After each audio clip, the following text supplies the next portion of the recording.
Hello, everyone. Welcome to the Inspired Riding interview series.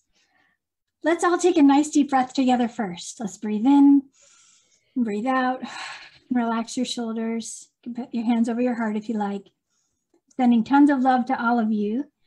And I'm so excited to introduce you to one of my dear friends who I used to actually board with and work under at her facility. Her name is Jenna Traeger, and she has Emerald Hill Eventing. Did I get that right? Yep. Yeah. Okay, cool. And we've got lots of fun questions for her from the Inspired Riding Connection group, as well as the main questions. So I just wanted to first thank you again, Jenna, for being here. And if you want to just introduce yourself just a little and tell us where you're from and what you love to do with your horses. Sure. Yeah, I'm like so honored to be here. Thank you for inviting me. So I'm a 3-day eventing trainer and coach. So I teach horses and riders in the sport of 3-day eventing. So that's dressage and stadium jumping and everybody's favorite phase that does the sport, which is the cross country. Where you get to, gallop literally across country over jumps and into water and over ditches, and it's so much fun. So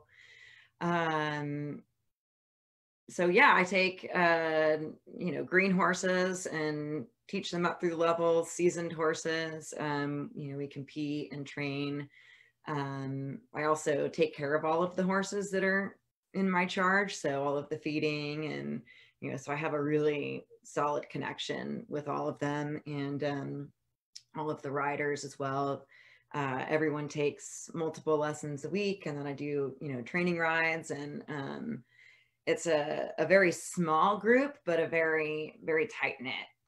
We're like a family, so it's cool. I love what I do. I'm so grateful that I get to have that as my life. I love that you get to do what you love. It's awesome. Yeah. I'm very fortunate.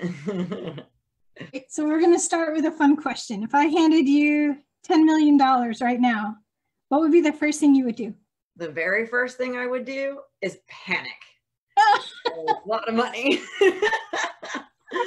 And then the second thing I would do is figure out which organizations 95% of that I want to give to.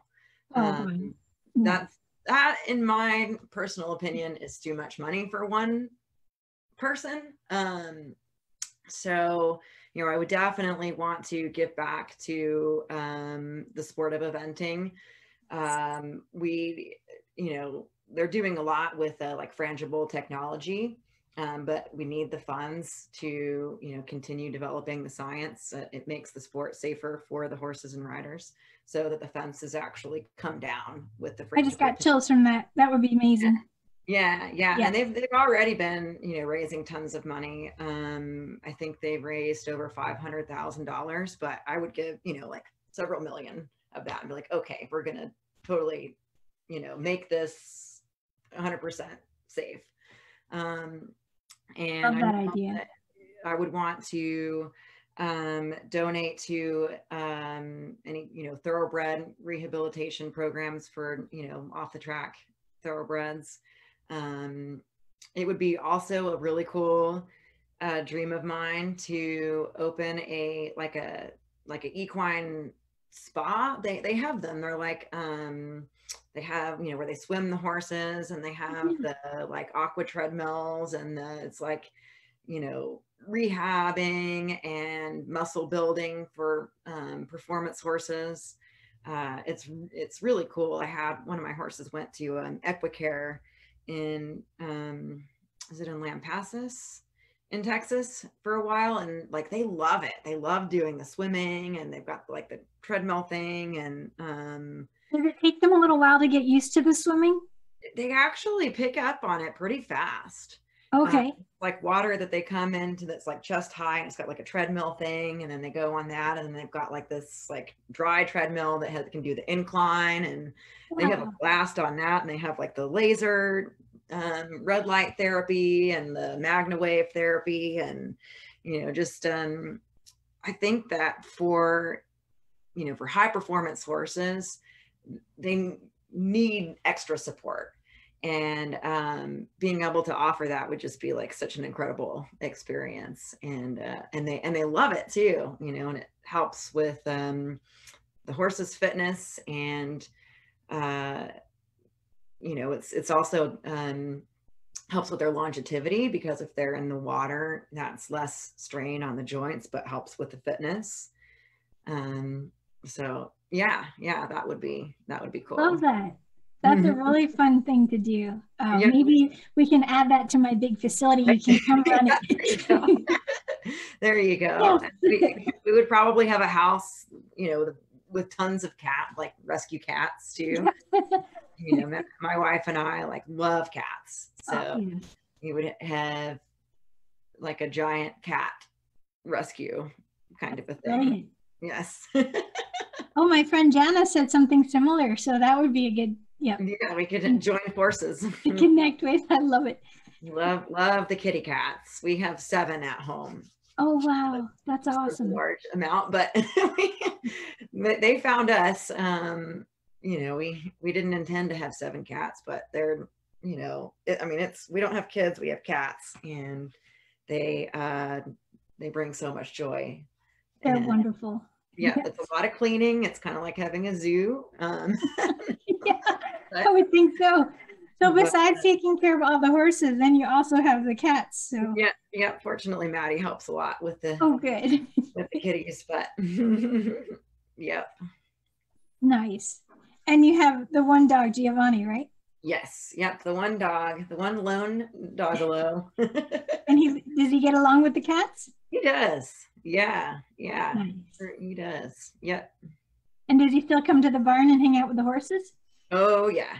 Oh, cool. Definitely. His favorite part about going to the barn is just seeing all of the people. Oh, because they adore him, I'm sure. Yeah.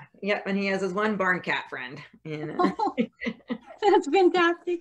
It's cute. I love it. Can you tell us about how you started riding and what that experience was like for you? So I was born obsessed with horses, and I mean obsessed. And, you know, my parents had no idea where it came from, because, you know, we lived in Austin, in, you know, the suburbs basically. So, but yeah, I mean, horse was like, as soon as I could start talking, that's all I could talk about, was just horses. I never wanted to play with, you know, dolls or everything was always horses, you know, Breyer horses, My Little Ponies, like, I mean, just thoroughly obsessed. So I think the first time that I was finally allowed to like be set on a horse and do a pony ride, I must have been like 2. And I remember being really small and being on the horse, and just like that feeling of the walk was just like such an incredible, it was like the most amazing experience, you know, just total euphoria being on the back of a horse. And I always wanted to ride the tallest one, biggest one. That's awesome. My dad would take me to this place called Kitty Acres, and it was where they had like kind of some little carnival ride deals, but they also had like a retirement program for horses, which was actually a really cool thing. I'll add that to what I do with my 10 million, was, you know, these older horses, and they only worked 1 day a week. They hung out in a big pasture the rest of the time, and then they'd have their 1 day that they would come in and hang out and lead little kids around. Oh, so cute. But and I would cry and cry when my ride was over, and my dad, you know, would, like, you'd have to pry me off of that horse. I'm here now. Yeah. So, and then I started taking, you know, riding lessons when I was 4, which was basically like glorified pony rides. Right. And then I got my first pony when I was 6, and she was very naughty, and her name was Ginger. She was very kind to me. But and then my first horse was a chestnut mare, named Foxy. And you know, at the time I didn't know, because I was only 9, but I'm sure she had either, you know, back soreness or hind end issues or something, but she would buck frequently after jumps. But I did learn how to stay on. Yeah. And you know, she was a good girl. She took care of me. Yeah. And then it just kind of took off from there. My first off the track horse I got when I was 12, and he was actually a quarter horse, appendix, you know, race quarter horse. And I'll talk more about him later in the interview, but he was like, had they had eventing back then when I had that horse, we would have loved that sport. Unfortunately, I was stuck doing hunter jumpers growing up. And I say unfortunately because it's just not a very, no offense to anybody that does that sport, but it's not the most, at least where I grew up, the most wholesome environment. You know, horses were not put first, you know, so but yeah, so what it's like now, I mean, it's so cool to have the bond that I have with the horses and the riding, and you know, I mean, we're just constantly learning.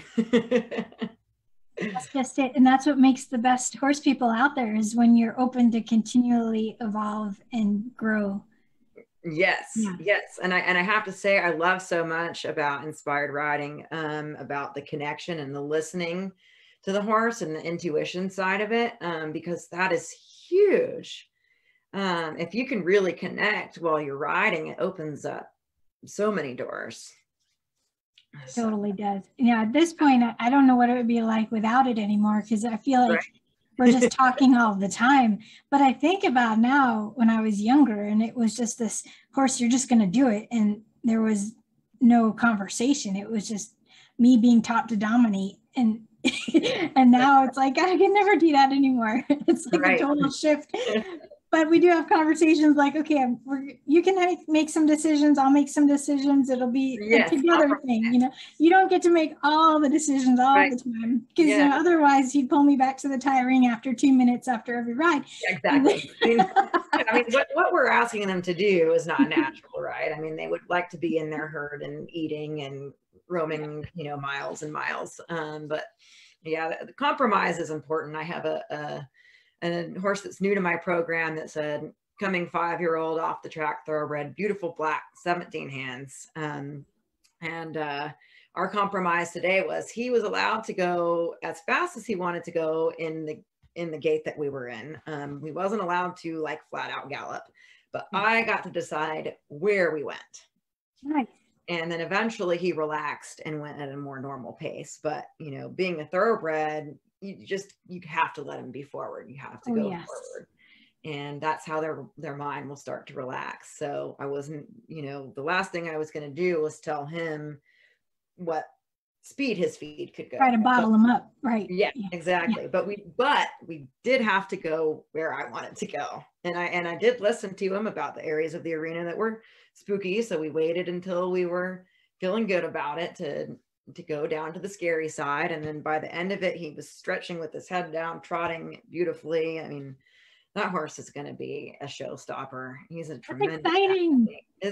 I'm so excited for that. What's his name? His name is Poe. Poe? Yep. I like it.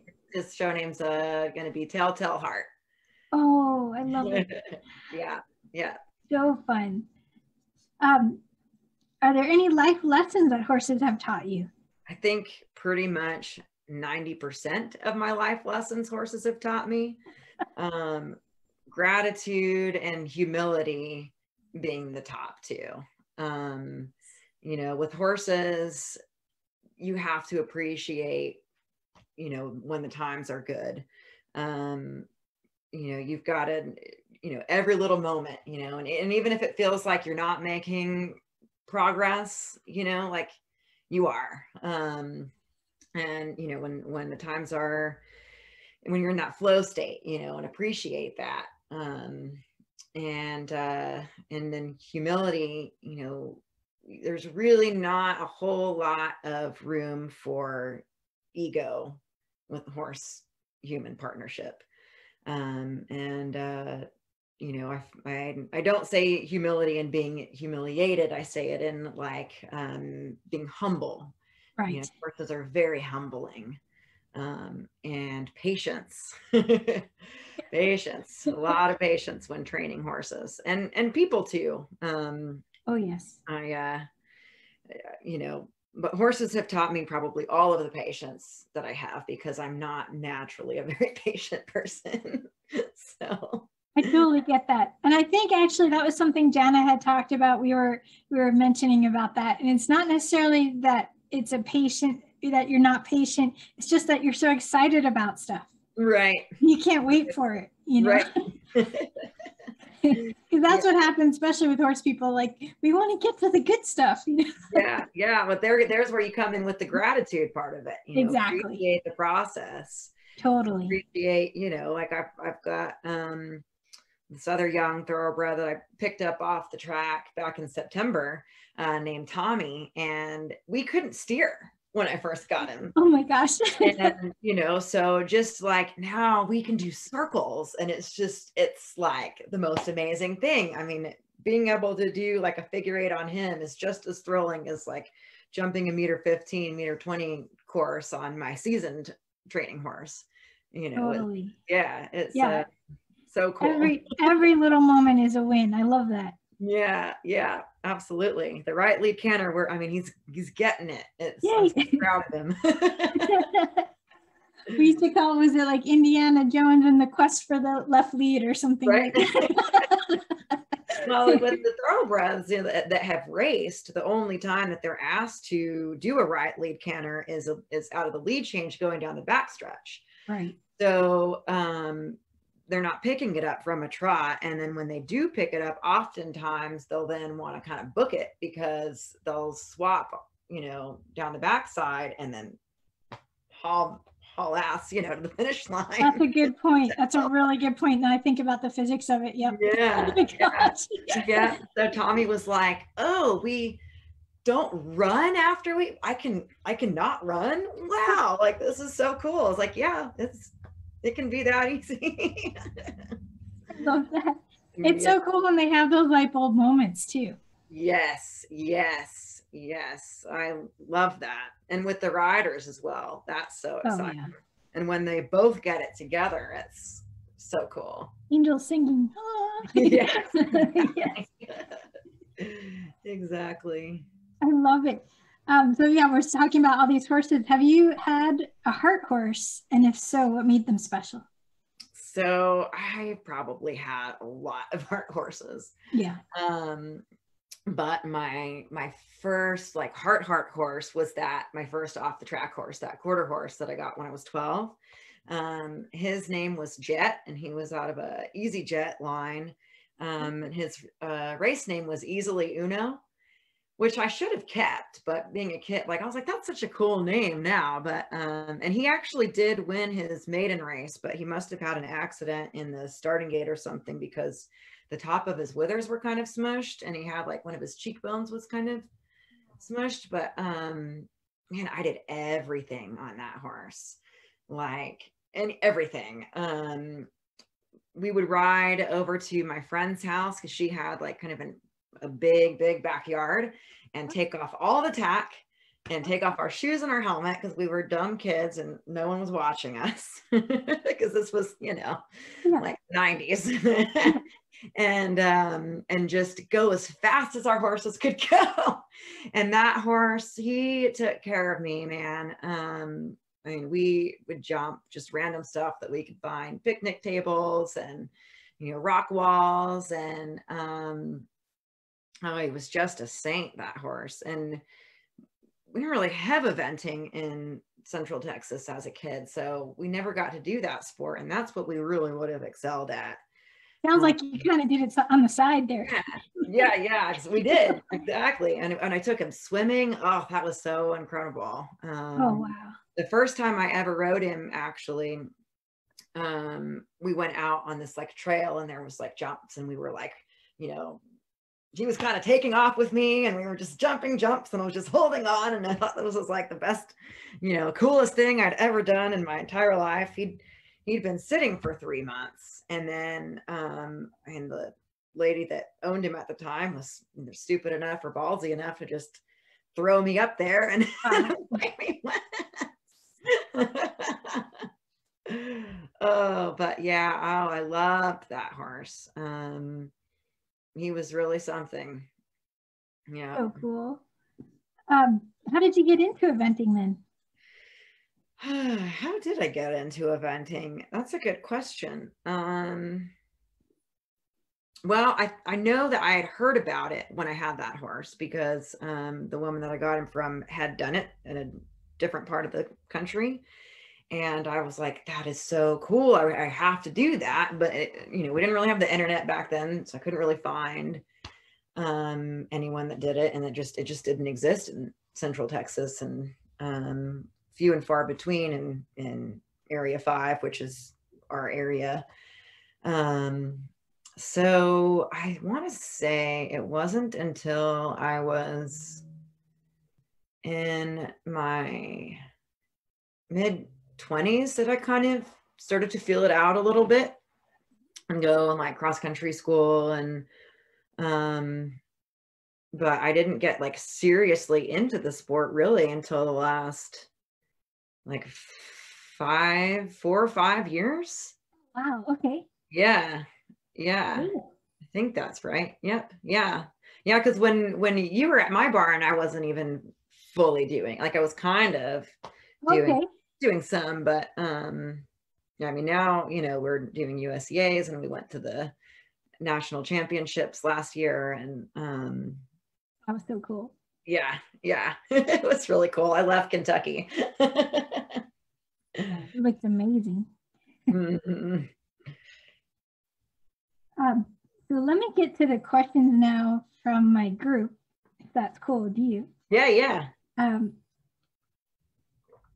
We could talk forever about all these other things, but I should probably get to the ones they actually asked you.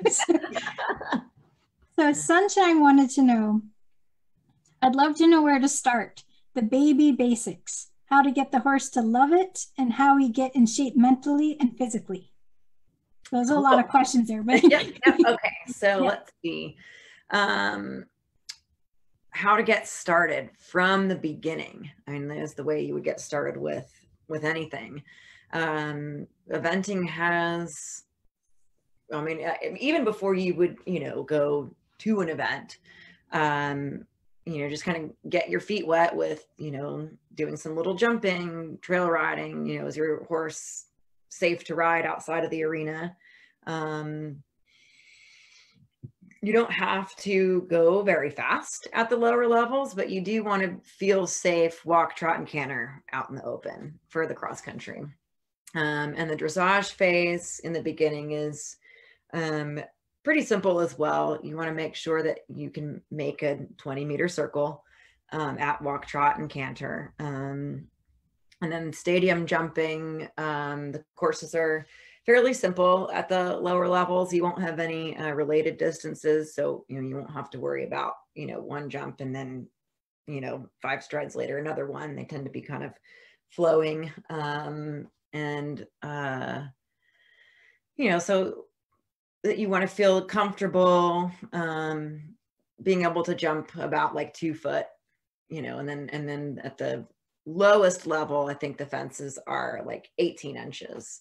But you want to make sure that you feel safe jumping bigger than that, so that when you go to the competition, you don't feel overwhelmed. Yes, totally. That's pretty much what I've learned. Anything you want to do in competition, you should be at least one level at home higher training that. So that way, when you get to the competition, it's not as hard. Yeah.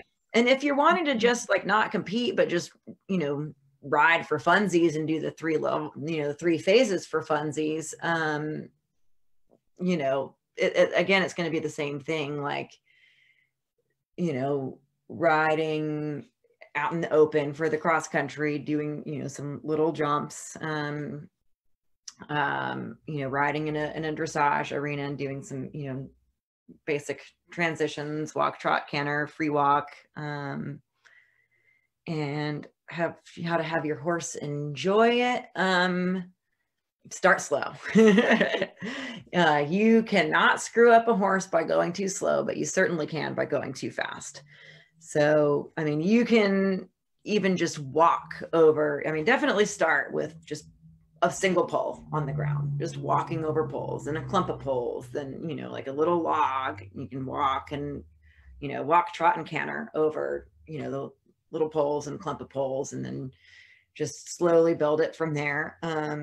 I would recommend jumping in an arena first if you're learning to jump, rather than out in the open and just with some, you know, teeny tiny cross rails and, you know, little verticals, and that you know, you and your horse feel in control and in balance. And I certainly would recommend riding for the jumping with some kind of eyes on the ground, whether it's a friend that has more experience, or, you know, if you find a riding instructor that you drive with, because there's a lot that can kind of be going on that, you know, you can't see it because you're on the horse, with the, you know, timing and being in a good balance and so forth. For instance, we'd have her husband right there with the phone, and I'd coach her there, Yeah, just so that he'd be there with her just in case. Yeah. You always want to have at least one other person when you're jumping. Yes. That's my thought. Yes.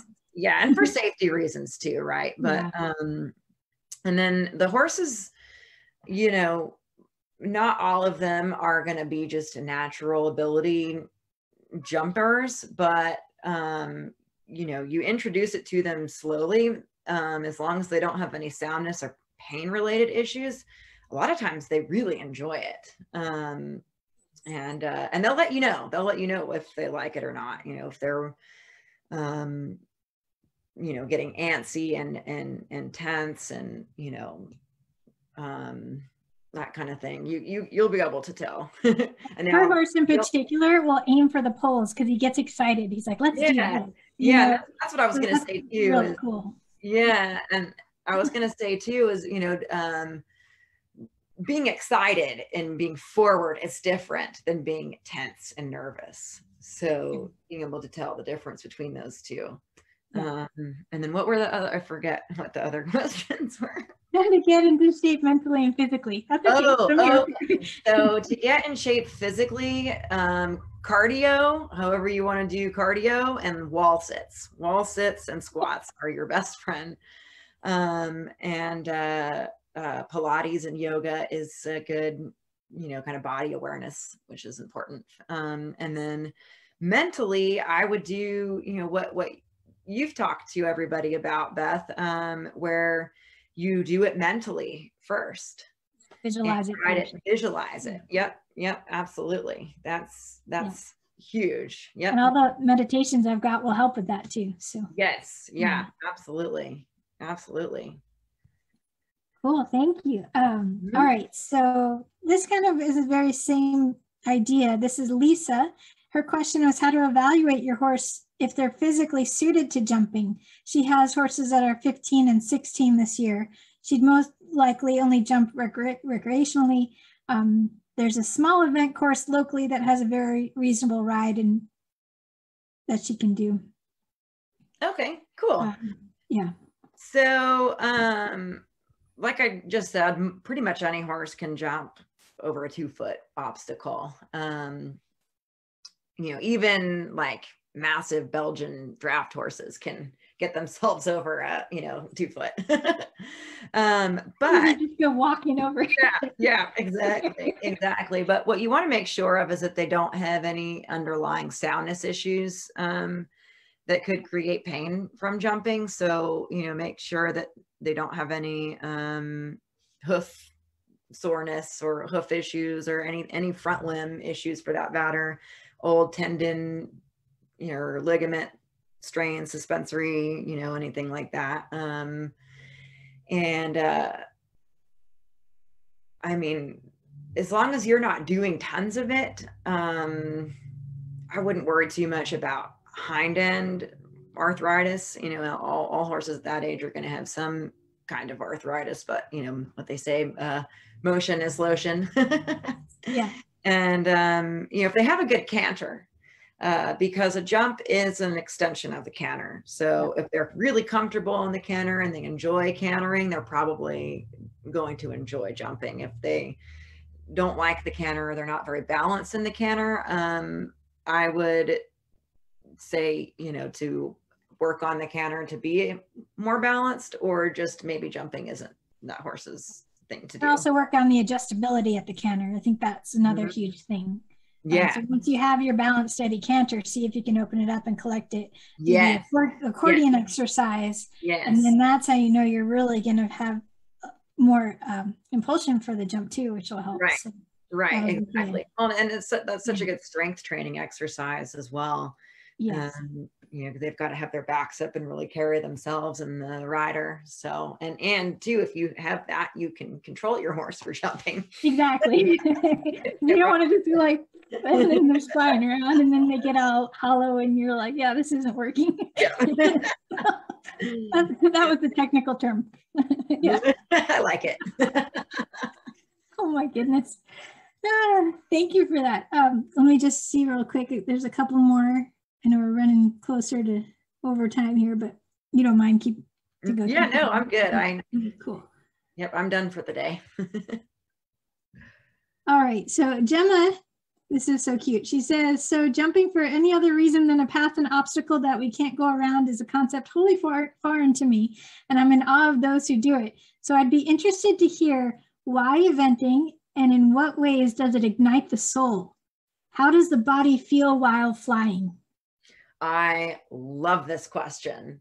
So, you know, I would say that her and most horses, I mean, there's sport horses that are bred to jump and it's kind of just like naturally in them, but they have that same thought. Why jump it if I can go around it? You know, that's why, you know, training them to jump is so critical for them to enjoy the sport, that you do it correctly. But why I love eventing is because that is the ultimate partnership. You know, you have the 3 phases, but the cross country, you know, it takes 100% trust on your horse, has to trust you 100%, and you have to trust your horse 100%. And that partnership is just, it's incredible. I mean, it's just, it's so fun. What's more fun than galloping and jumping? and the horses love it, you know.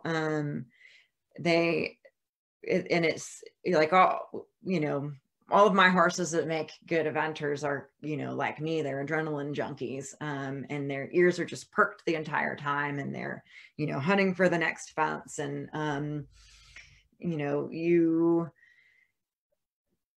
can't control everything on cross country, and you know, like upper level dressage and show jumping can kind of lend itself a little bit to kind of micromanaging, you know, and being very precise and precision and all of that. But on cross country, you know, the horse, they know their body and their abilities and better than I do. So it's my job to keep us safe by being in a good balance and a good rhythm, and present the horse with a good line to the jump. And it's the horse's job where they take off, how they take off, how they jump, you know, so it's this total like give and take. It's not, you know, every footfall, you know, the horse is in charge of his feet. And, you know, there's a lot of slipping the reins and just sitting back and just letting go, and you just let the horse. And it's such an incredible partnership. And the other reason why I love the sport is the community. I mean, you have to have, you know, really good horsemanship and, you know, good work ethic to be in the sport. It's not like some of the other sports where, you know, they'll, you know, like for show jumping and 100 jumpers, for instance, at the higher levels, they're not the ones grooming the horse or cleaning the stalls or doing the feeding, or, you know, they get on and off and hand the horse off to a groom, and not in eventing. You know, and you can't just buy your way into the sport. Like, you have to have that partnership. And it creates such an awesome breed of people that are so supportive and encouraging. There's not any, you know, this like kind of cattiness or politics. You know, upper level riders will help you if you're, you know, in the warm up struggling. Like there's no like hierarchy. It's the best sport in the world, in my opinion. I have to agree. The camaraderie was amazing. Even in my little green as grass event that I went to, I felt so supported for my first event. And I didn't know these people, and they were just so kind. And that was huge. And I was like, wow, this is very different from, you know, the little equitation classes I used to do as a kid. So I was like, I like this, you know. Yeah, that was amazing. And then what does it feel like to fly over a fence? Oh, yeah. It's exhilarating, but it's also like, it's like almost like stillness, if that makes sense. Like you're in like that flow state when you're really doing it. And, you know, and that happens in show jumping as well. Like when you're just like in the air and it's kind of like it's, you know, you've left the ground and, you know, it was a good takeoff spot and you and your horse are like in the air and you're, you know, you can like relax in that moment. And it's just like total like stillness, like a Zen moment. Everything goes away except for being in that moment. Yeah, exactly. You know, it's just you and your horse and you're just in the air and yeah, it's like time just kind of stops for a moment. It's brilliant. Even with my little jumps, I jumped much bigger as a child and I loved it. And I'm like, I'm cool with the 2 foot. We're good. Yeah, you know what? You do you. There's no ego. You know, you don't. No one should ever feel pushed like they need to do more. And then, so true. There's nothing wrong with sticking with what you and your horse are comfortable at. You know, it does not need to be a competition of how far you can go. You know, if you're having the most fun, like my wife likes to say, if whoever's having the most fun is the winner. You know? Oh yeah, I love that. She's very wise. Yeah. So cool. Okay, let's see. Jana says, I'd like to hear how you cross train for your own fitness, and what is it about what you do that makes you want to get out of bed every day and say, wow, I get to do this? So I don't do enough cross training for myself. Because I haven't had the time lately. With feeding and the riding and stuff, but swimming was huge for me. I really want to get back into swimming again because it was so good for my cardio, but I have some joints that have had some wear and tear, and you know, so running isn't really a thing I can do anymore with my knees. But swimming, you know, was so good for my body and for my mind too. It's like, so, you know, nice, you know, that still quiet place being in the water. So I want to get back to that, but I would, you know, recommend for anybody, you know, cardio is huge. So you have stamina to be able to keep up with your horse, and, you know, strength training, you know, the wall sits are really good for the jumping. I think it was it Jim Wofford's book? Is that how you say his name? Sorry, I don't know. Yeah, Wofford. And he said the first part of his book was the exercises. He goes, okay, go to the wall sit. Now stay there. See how long you can stay there. Haha. It was like it was something like uses. Yeah, that didn't last long, did it? So my strength training is like lifting hay and alfalfa and. Yeah. And how many horses do you care for? Well, 7 right now. Okay. And I ride all 7 of them, not every day. That's a fair amount. 5 a day, 4 or 5 a day, except for on Sundays. So. How many lessons do you teach as well? Well, so I don't do public lessons. It's just the students that have those horses. So if I ride 4, then I would have 2 people. So yeah. Yeah, that's a full day. Yeah. And the horses get fed 3 times a day, and yeah. Oh, So. same here. That's cool. Yeah, my vet says the more meals, the better. So Yeah, definitely. But yeah, let's see what gets me out of bed in the morning. The first thing is going to be the cats because they're hungry. And then the second thing would be, you know, I'm a morning person, and it feels good to get up in the morning and like go to the barn. It's like quiet, and, you know, feed everybody and check in with everybody, and just, you know, it's a great way to kind of just ease into my day. Yeah, I feel very fortunate, very privileged and blessed that I get to get up every morning and do what I do. it's amazing. It's a beautiful life. And I'm so glad that you have such fun horses and clients to work with. Yes, I have amazing clients and horses. And speaking of heart horses, everybody that's with me, their horse is their heart horse. Oh, it's so cool. That's awesome. So cool. Yeah.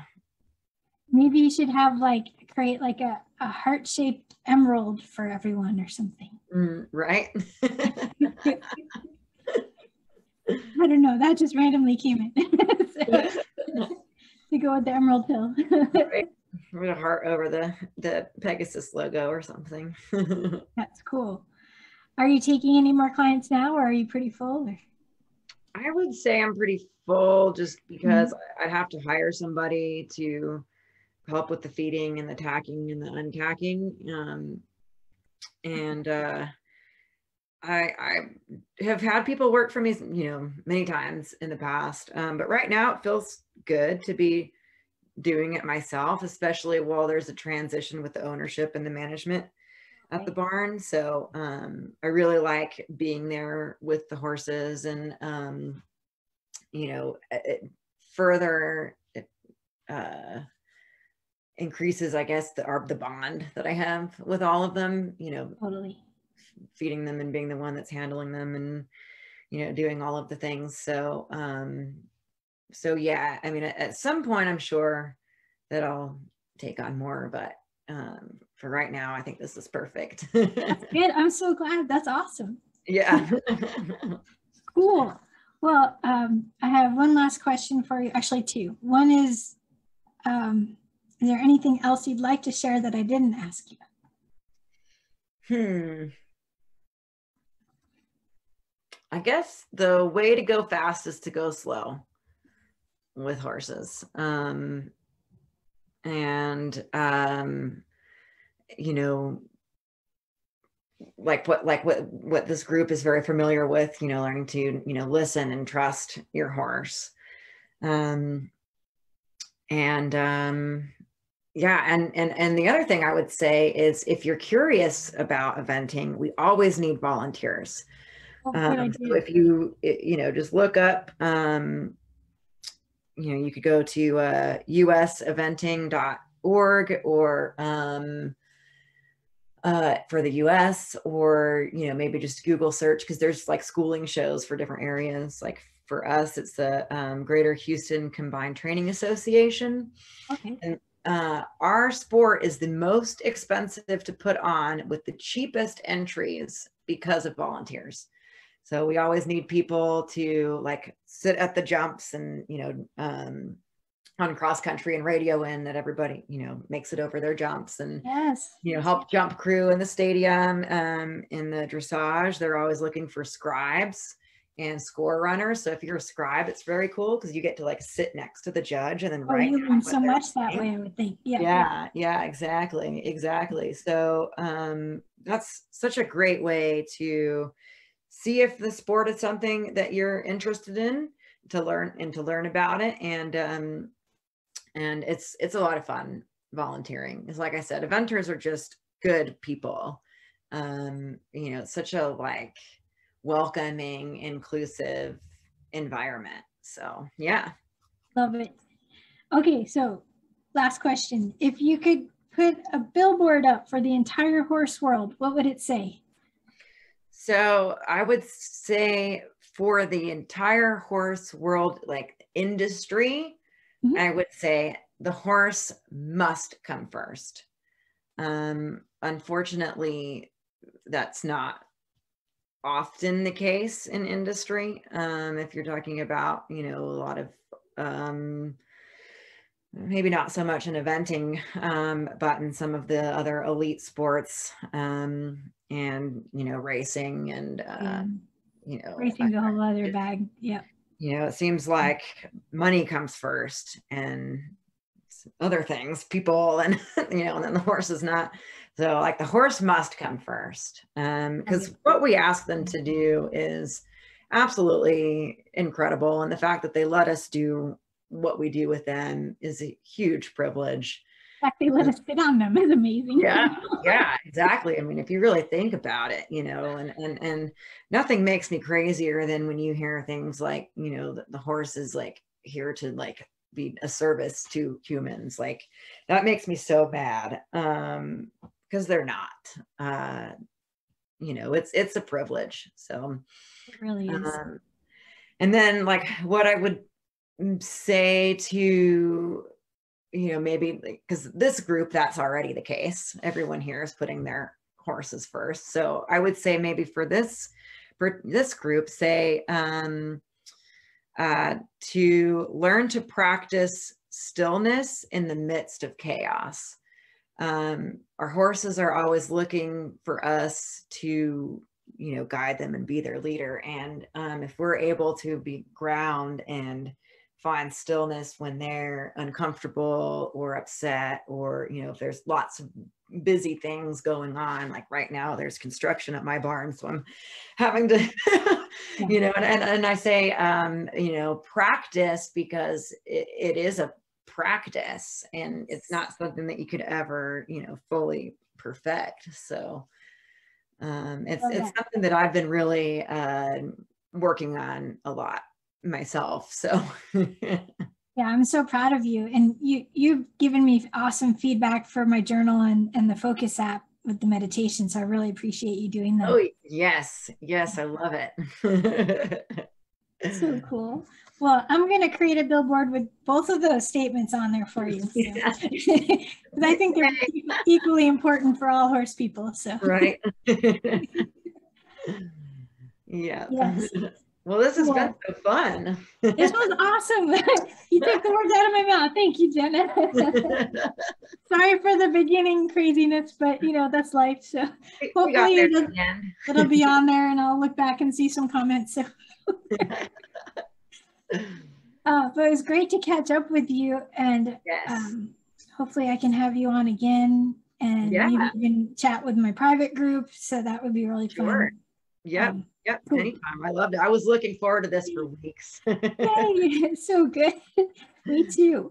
Well, yeah, so I will sign off. And if anyone wants to learn more about Jenna, I will put her link to her website below this video. And I just want to thank you again for being here. And just remember, everyone, to lead with kindness for yourself and for your horse. Thank you so much for watching and listening. And may the horse be with you always.